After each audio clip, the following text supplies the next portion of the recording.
Hey guys, today I'm going to show you two important fixes to your walking that's important after an ankle injury. My name is Dr. David Minoff and I'm a specialist physical therapist at Paso Manual Physical Therapy, and this channel is dedicated to helping people stay healthy, active, and mobile while avoiding unnecessary surgeries, injections, and pain medications. Please consider subscribing to this channel so that you don't miss out on any of the helpful videos we post every single week. Let's get to it. The number one fix that you need to start doing in your walking is using your toes, specifically using the muscles that flex your toes. You've got a muscle that flexes every single digit in your body. So of course in your fingers, there's a muscle that bends this knuckle and this knuckle and this knuckle. And it's the same thing in your toes. You have muscles that bend each of the knuckles in the toes all the way into this region. When you have an ankle injury, 99% of the time, the toes get affected. The strength of the toe flexors is not the same. And so you've got to regain good strength of those muscles as well as use of them during walking. So the first thing you need to do before you even get up and walk is make sure that you can grab the ground with your toes properly. So you might want to take off your socks and shoes for this so you can see what your toes are doing and you can compare side to side. What you're going to be doing is grabbing the ground with your toes. She's already doing it, but try to flatten out your toes without curling them so that the tips of your toes here blanch or turn a little bit white so that you put pressure on the tips of your toes. Now, if we talk about a scale of 0 to 100%, like how hard you could do it, you're doing it light. We're talking like 20, 30, 40%. Definitely not more than 50% of what you could maximally do. If you maximally do this, your arch will come up. Go ahead and do it all the way. And the balls of your feet will come up right here. You don't want to go that hard where I can slip my hand under here. So do it lighter where this part of your foot from the toes on stays flat on the ground and only the arch subtly comes up. You just want a subtle engagement of the muscles, because when you're walking, when you go to take a step and you're about to push off your foot, when you tighten up those muscles a bit, the way that I'm going to tell you today, you make that foot rigid and hard, which is a good thing for you to step off of. If it's not rigid and hard, then you start to feed into ankle problems, and this can become a chronic ankle problem. So all you're gonna wanna do right now is practice grabbing with your toes at about 20, 30, 40%. Hold it for 10 seconds and then relax. And just get comfortable with feeling these muscles on the inside of your arch work. Can you angle your feet this way just a bit? And just so you can see the inside here. You wanna keep the base of this big toe down. Yep, you're engaging your toes there, good, and get these muscles to fire and work just a bit. Once you feel comfortable doing that, then go ahead and stand up and do this in standing. Do both sides together. Yep, that's it. You should feel your foot kind of narrow up a bit. Hers did that when the toes engage, and this arch should feel like it just raises up a bit. Your whole ankle might go outwards just a bit compared to when it's relaxed. Your ankles might want to collapse inward subtly, but when you fire these muscles, your ankles get more stability, and that's what should be happening when you're walking. You're locking out your ankle joints by using your foot muscles this way. So once you've done this, you might pause here and hang out here for a while if you've never done this before, you just can't quite get it down, because the next step, pun intended, is to take steps as you're doing this. So it's going to get a little more complicated, so just you can always go back and practice this foot grab if you need to. But what you're going to do is, if you just march in place, every time your foot lands on the ground, your toes should grab a bit, like I was having you do. Your arch should come up, but your toes should be flat. This is what's supposed to happen when you walk. Every time you bear weight through a foot, because walking is just picking up one foot and putting the other one down. You only really have one foot on the ground at a time. There are points where both feet are on the ground, but you're bearing weight through one foot primarily. You should be grabbing the foot that you're standing on every time. So now the left foot's gonna grab, and you just have better balance this way. If you do this somewhere at home where you can grab onto something for balance, furniture, the counter, something like that, instantly you should feel like you have better balance just by grabbing your toes. Then you're gonna practice taking some steps like this. You might do this barefoot at first. I'm gonna stand right over here. Why don't you just walk back and forth here a couple times and do it a little slower here just to emphasize how it works. So just freeze right there. when she steps to that right foot, her toes are grabbing and her foot arch is coming up slightly. Then go ahead and take the next step. Same thing on the other side. So grab right foot, grab left foot, grab with the right foot, grab with the left foot. Every time you take a step, you should be grabbing with that foot.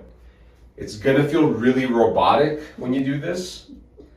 That's normal if you've never done this before. The point right now is to learn this, practice this, so that you can get good at it and make it more casual. One more time and then let's have a seat.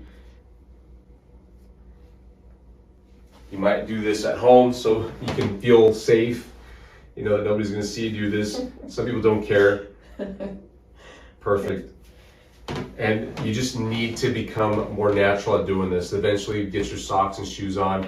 You won't be able to do this very well if you tend to wear flip-flop shoes. You need shoes that have something that wraps around the heel so that you don't have to worry about, so you can freely move your toes, so that you're not worried about your shoe falling off your toes, or be barefoot at home or wherever you like to be barefoot. And this is the best way to get functional use, meaning using the toe flexors in your everyday walking. You need to be able to use these muscles when you're doing just normal things around the house, cleaning your house, making a meal, going to the store, of course, if you leave your house, at work. If you have a desk job, you tend to sit more, then this may not be something that you can do as much during the day, but definitely when you're off, when you walk to your vehicle, when you walk around home, playing with family, kids, grandkids, whoever it might be, you need to be using your toes like this every single time you walk. Now, just to stress this point a bit, this is how we're designed to work. That's why we have toes as human beings. They're not just there for show or for nothing, for no reason. They are there because they help us adapt to the ground, uneven surfaces especially. You know, if you live in a place that's carpeted and flat grounded, you don't have to worry about losing your balance a whole lot. But if you think about prehistoric times or situations where you don't have shoes, if you were to be walking on uneven ground without shoes, your foot is going to adapt to the ground you're on, and you bet your toes kind of have to grab the ground in order to maintain balance. Well, that's how we should be walking all the time. So that's why you need to restore the ability to do that, so that you can get your joints to work properly in your ankle and get rid of this ankle pain. Now, the second fix to your walking is you need to stop limping. Now, let's say you tried this and you just thought to yourself, I can't help but limp. It hurts even though I'm trying to grab my toes properly. Then you need to really look at how much weight you're putting on that leg. And you might even need to use a crutch or a cane, something to lean some weight on in case it hurts to put weight on it. But you don't want to avoid putting weight on it completely. If you can tolerate putting 50% or 40 or whatever percentage of your body weight through that leg, then you need to practice doing it so that you can use these toe muscles as we've described.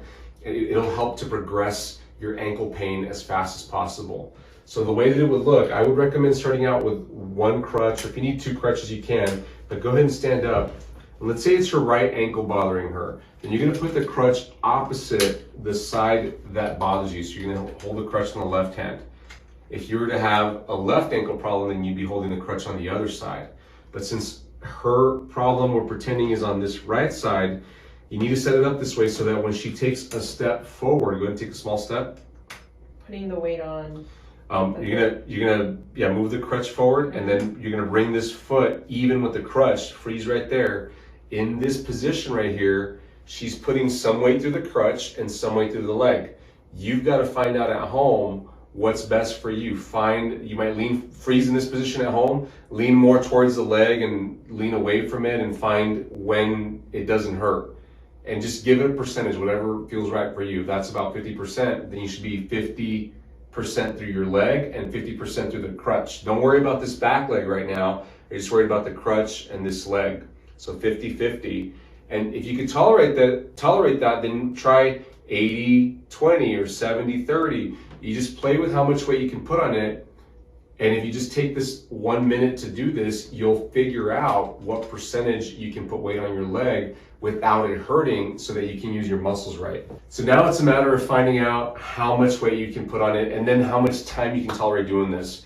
If you've had an ankle sprain or an ankle injury for a while, and you can do this, you can tolerate being on your feet, say 5 minutes, then measure roughly how much time you're doing and the intensity of the activity that you're doing. So if it's cleaning the house or walking through a store or just standing around watching some other people or doing something standing, then you can measure it that way. And whenever you take steps, let's have you face this way. Okay. You'll want to bear weight like we described on the crutch and on your injured side. So go ahead and move the crutch and right foot forward. Then we'll move together, yeah, like that. And then bring your other foot through. Okay. Yep, and that's how it'll look. And you can even take a bigger step with your left foot here. You can step past the crutches if you want. Yeah, like that. That'll make it go a little bit farther and faster. But of course, you've got to mind the pain and see what it feels like when you're doing this to avoid pain. You don't want to be in pain every time because you're just going to irritate the ankle and go backwards. You want to challenge the muscles, but without causing any increased pain in the ankle. Yep, there you go, just like that. And you're always mindful of how much weight you're putting through your leg. So these two fixes are critical to make sure that your walking is improved. You want to eliminate limping. If you just look at yourself walking in the mirror, if you're doing this or you're picking up your foot really fast to avoid pain, you've got to get on a crutch. You might even use 2 crutches if you need to, if you really need to take a lot of weight off your foot. And if you are having pain, even just putting a little bit of pressure through your foot, you need to go get seen by a specialist. If you had this ankle problem for a while, you need to go get some x-rays likely and go get checked out. You might need to be in a boot or you might need to have a procedure done. You just don't want to wait too long before this becomes an even more chronic problem and you're headed further backwards. Hey guys, if this video was helpful for you, give us a thumbs up and don't forget to subscribe so that you don't miss out on any of the helpful videos we post every single week. We'll catch you in the next video. Bye-bye.